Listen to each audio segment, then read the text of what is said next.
আমাদের প্রথম কোশ্চেন, নিচের কোন ভেনচিত্রটি এশিয়া, বাংলাদেশ এবং আফ্রিকা এদের মধ্যে সম্পর্ক নির্দেশ করে? Option A, B, C, D. তো এখানে আমাদের জানতে হবে এশিয়া মহাদেশের অন্তর্গত একটি দেশ হচ্ছে বাংলাদেশ, কিন্তু আফ্রিকা পৃথক একটি মহাদেশ।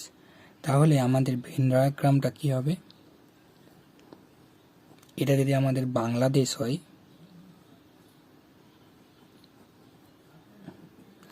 বাংলাদেশ হচ্ছে এশিয়া মহাদেশেরই অন্তর্গত, তাহলে পুরোটা হচ্ছে এশিয়া মহাদেশ।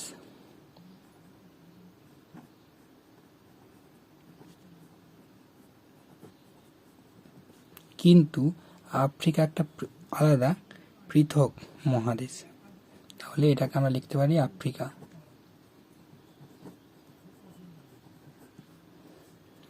তাহলে এখানে সঠিক উত্তর হয়ে যাচ্ছে অপশন বি। পরবর্তী প্রশ্ন কি আছে, নিচের কোন ভেনচিত্রটি স্ত্রী, মা, ডাক্তার এদের মধ্যে সম্পর্ক নির্দেশ করে? এখানে জানতে হবে প্রত্যেক মা ই হচ্ছে স্ত্রী, তাহলে আবার কিছু মা স্ত্রী ডাক্তার হতে পারে। তাহলে যদি আমরা এটাকে ধরে নেই মা, তাহলে প্রত্যেকটা মাই হচ্ছে স্ত্রী, তাহলে এটাকে আমরা স্ত্রী লিখতে পারি।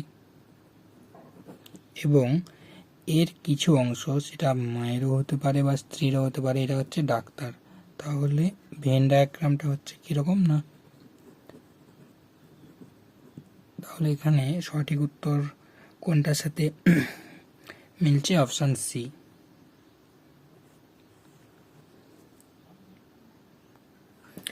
পরবর্তী প্রশ্ন, নিচের কোন ভেন চিত্রটি পায়রা, কুকুর ও বিড়াল এদের মধ্যে সম্পর্ককে নির্দেশ করে? তো আমাদেরকে জানতে হবে পায়রা, কুকুর ও বিড়াল এই তিনটি প্রজাতির প্রাণী, এদের মধ্যে পারস্পরিক কোনো সম্পর্ক নেই। তাহলে আমরা এইভাবে লিখতে পারি, এটা যদি পায়রা লিখি, এটা হবে বিড়াল, আরেকটা দিয়ে দিলাম, এটা হয়ে যাচ্ছে কুকুর। তাহলে তিনটে আলাদা আলাদা চিত্র রয়েছে একমাত্র অপশান সিতে, তাহলে সঠিক উত্তর হয়ে যাচ্ছে অপশান সি। বলছে নিচের কোন ভেনচিত্রটি আসবাবপত্র, খাট ও আলমারি এদের সম্পর্ককে নির্দেশ করে? এখানে জানতে হবে আমাদের কি না, খাট ও আলমারি উভয়ই আসবাবপত্র, কিন্তু খাট ও আলমারি দুটি আলাদা ধরনের আসবাবপত্র। তাহলে খাট একটা আলাদা আসবাবপত্র, খাট, আর একটা আসবাবপত্র ধরলাম এটা আলমারি, দুটো আলাদা আলাদা আসবাবপত্র, কিন্তু দুটোই আসবাবপত্র, তাই এই পুরোটা কার মধ্যে থাকছে না, আসবাবপত্রের মধ্যে থাকছে।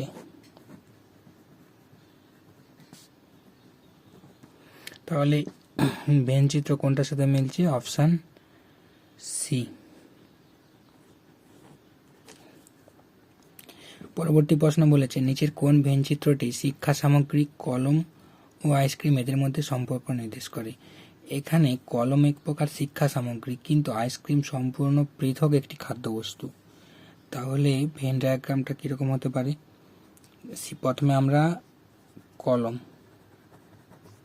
এটাকে কলম ধরে নিতে পারি।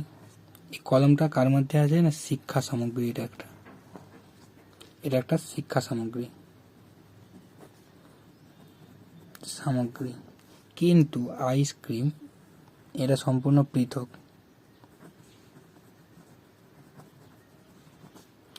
এটা তাহলে কোন চিত্রের সাথে মিলছে? এটা হচ্ছে অপশন ডি, অপশন ডি এর সাথে মিলছে।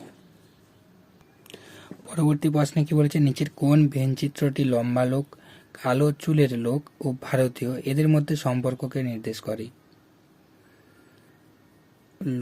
ভারতীয় তো সবাই, লম্বা চুলের লোক হোক বা কালো চুলের লোক হোক, তার ভারতের মধ্যে থাকতেই পারে। অর্থাৎ এটা যদি আমরা ভারতীয় ধরি, তার কিছু অংশ হচ্ছে লম্বা চুলের লোক এবং কিছু অংশ আমরা বলতে পারি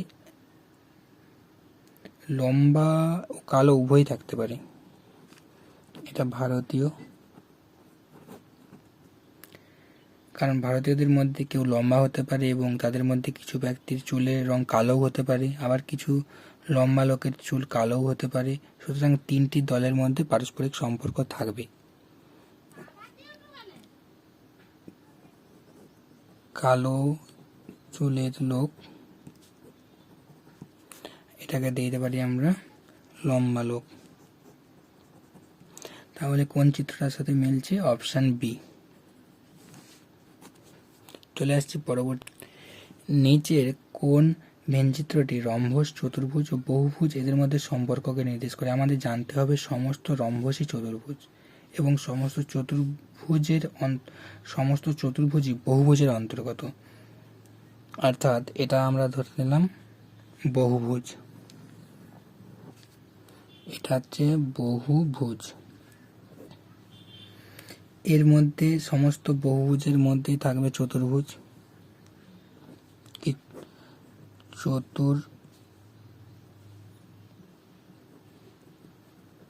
চতুর্ভুজ, আবার চতুর্ভুজের মধ্যে থাকছে রম্বস।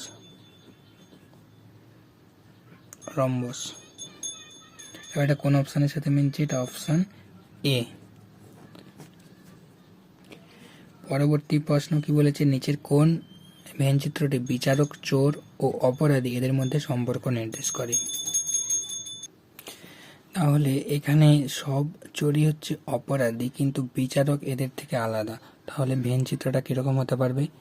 এটা যদি অপরাধী হয়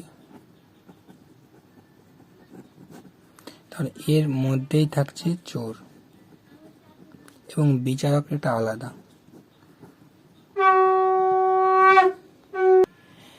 বিচারক হচ্ছে আলাদা। তাহলে সঠিক উত্তর এখানে এই প্রশ্নটার জন্য হয়ে যাচ্ছে কোনটা? না অপশন বি। অপশন বি সঠিক উত্তর। চলে আসছি পরবর্তী। নিচের কোন ভেনচিত্রটি ফুল, পোশাক ও সাদা এদের মধ্যে সম্পর্ককে নির্দেশ করে? তো কিছু ফুল সাদা, আবার কিছু পোশাক সাদা, কিন্তু ফুল ও পোশাক দুটি সম্পূর্ণ আলাদা। তাহলে এটা সাদা যদি আমরা দিই, কিছু ফুল সাদা হতে পারে, আবার কিছু পোশাক সাদা হতে পারে। এটা ফুল, কিন্তু ফুল পোশাকের মধ্যে কোনো মিল নেই, ঠিক আছে? ফুল কখনো পোশাক হতে পারে না, পোশাক ফুল হতে পারে না, কিন্তু সাদা ফুল হতে পারে, সাদা পোশাক হতে পারে। তাহলে এটা কোনটার সাথে মিলছে? Option D. অপশন ডি হয়ে যাচ্ছে এটার জন্য সঠিক উত্তর। চলে আসছি পরবর্তী প্রশ্নে কি বলেছে? নিচের কোন ভেনচিত্রটি গ্রিক, ইংরেজি ও ল্যাটিন এই ভাষা তিনটির মধ্যে সম্পর্ক নির্দেশ করে? গ্রিক, ইংরেজি ও ল্যাটিন তিনটি সম্পূর্ণ আলাদা এ ভাষা, এদের মধ্যে কোনো সম্পর্ক নেই। এটা যদি গ্রিক ভাষা হয়, এটা হচ্ছে ইংরেজি ভাষা, এটা ল্যাটিন ভাষা, এদের মধ্যে কোনো সম্পর্ক নেই। তাহলে অপশন সি হয়ে যাচ্ছে এটার জন্য সঠিক উত্তর। তো আমরা শেষ প্রশ্নে চলে আসছি। এটা আমাদের শেষ প্রশ্ন। এটা তোমাদের জন্য হোমওয়ার্ক দেওয়া রইল। কোনটা নিচের কোন ভেনচিত্রটি শিক্ষিত, ব্যবসায়ী ও মানুষ এদের মধ্যে সম্পর্ক নির্দেশ করে? সঠিক উত্তর কমেন্টে জানিও।